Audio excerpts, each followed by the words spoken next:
Mi nombre es Patria. Es una novela escrita por Raúl Ballarino. La tercera edición de esta novela fue publicada en el año 2020 por la editorial Fin del Siglo. El personaje principal de esta novela es África de las Heras, quien era un espía de origen español que formaba parte del KGB y tenía una ideología comunista y realizó una red de espionaje en América Latina. El escritor de esta novela, Raúl Ballarino, fue un escritor y periodista nacido en Montevideo, Uruguay, el día 19 de julio del año 1951. Comenzamos redactando brevemente el libro para luego profundizarnos en el momento que África de las Heras llega a Uruguay. Grigori Gurevich, un militar que se encontraba de guardia en un hospital de Moscú, él mismo se encontraba protegiéndome. Yo, África de las Heras, la paciente de la cual solo sabía que era coronel del ejército ruso, en ese momento me encontraba en mis 78 años y me encontraba en un estado muy delicado, perdiendo mi vida en 1988. Por lo tanto, Grigori se encargó de recolectar información sobre mí. Grigori, a fin de cuentas, logró recolectar información sobre mí con un viejo archivero del KGB en Moscú. En ese momento, Gorbachev ya no estaba a cargo del gobierno, gobernaba Boris Yeltsin, y la URSS se disolvió el 25 de diciembre de 1991. Yo, África de las Heras, nací el 27 de abril de 1909, en Ceuta. Mi padre era un escribiente del ejército español y mi madre se ocupaba de sus labores. Mi tío paterno era un abogado y alcalde de Ceuta entre 1907 y 1909. Realicé mis estudios en Madrid hasta 1923. Ese mismo año, el capitán general de Barcelona se alzó contra el orden constitucional mediante un golpe militar en los años 1923 hasta 1930. Al fallecer mi padre, comencé a decir que fue enviado a Melilla por castigo por sus ideas liberales y su oposición al capitán general. Dije esto con el fin de fortalecer la imagen ante los soviéticos. En Madrid, en 1930, quise involucrarme en la lucha contra la dictadura. Moscú era un caos, tenía que trabajar en los servicios de radiocomunicación y atender a los heridos. El crudo invierno de la URSS meló las fuerzas alemanas y benefició a mi país. La URSS, yo estaba dispuesta a combatir para servir a la URSS. En caso de un ataque de parte de los alemanes, yo tenía la orden de destruir los libros de claves y con granadas destruir el equipo de comunicaciones.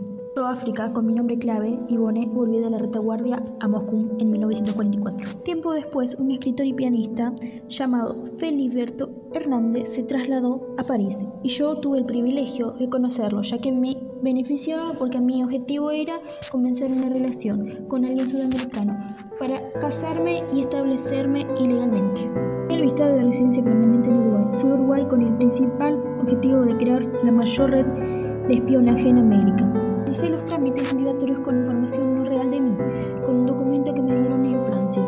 Hasta que en un momento me cansé de contraer matrimonio con Felisberto e informé sobre esto a Moscú. Les comenté que me quería divorciar y me autorizaron. Luego de esto entré en una relación con Kei, un oficial nazi, y pude extraer la información. Llevando a cabo mi divorcio en el año 1951, en ese entonces ya tenía un equipo de radiocomunicación para contactarme con Moscú desde mi casa. En abril embarqué con destino a Buenos Aires en una línea de barcos que unía Montevideo a Buenos Aires. En Buenos Aires, al descender del barco, me dirigí a un encuentro con otro espía e intercambiamos contraseña. Retorné a Montevideo y comencé a ir a centros de ayuda de niños desamparados y tener un equipo de radiocomunicaciones para comunicarme con Moscú. Logré obtener la ciudadanía legal, hice los trámites para tener la carta de ciudadanía y transmití mi credencial cívica. Al mismo tiempo, recibí una orden de Moscú de que fue a Estados Unidos para brindar ayuda en una red de espionaje a un agente soviético. Para realizar el trámite de la cédula de identidad, tenía todos los documentos reales, pero la foto podía ser un indigente o un enfermo mental. También conocí a un militar con el nombre de clave de Dosky y toda la información que pude obtener lo enviaba a Moscú. Trabajé con Marino y un agente conocido en Uruguay como Valentín Marchetti, quien era el miembro del Partido Comunista Italiano. En el año 1956 fue de Montevideo a Buenos Aires a buscarlo. En la Unión Soviética, los servicios de inteligencia y seguridad tuvieron la sigla KGB, es decir, Comité de Seguridad del Estado. Pero luego de 3 días decidimos volver a Montevideo. Con Marchetti decidimos contraer matrimonio en 1956. La información que tenía Marchetti sobre el gobierno era muy relevante para la URSS. También se unió Nikolai, un agente del KGB, y pasó a vivir en Montevideo. El objetivo de Nikolai y de nosotros, integrantes del KGB, era atrapar a personas que cayeran en la red de espionaje soviético, logrando que de esta manera cayeran en la trampa de los soviéticos, como por ejemplo Iván, un amigo de Nikolai. Lo que hicimos fue colocar una cámara detrás de una pared falsa en la habitación de Nikolai, para de esta manera tomarle fotos a Iván sin su consentimiento y luego amenazarlo para que nos pase la información confidencial a necesitar. Y días después, el KGB comenzó a recibir información que le daba Iván a Nikolai, y al mismo tiempo teníamos vínculo con un funcionario de la Cancillería uruguaya que nos da información a través de dinero. Viajaba hacia el exterior para tener contacto con agentes y colocar nuevos centros de espionaje. Todas las fotografías de lugares y puntos estratégicos eran de gran utilidad para la URSS, enviados por correo o algunos agentes que viajaban hacia su país. En 1964 falleció mi esposo uruguayo, que me ayudó a tener una cobertura ilegal en América. La relación entre Marco y yo estaba muy complicada, hasta que terminó falleciendo en 1964, en su propia casa. Me relacioné con la muerte de Marco porque él podía revelar cualquier información.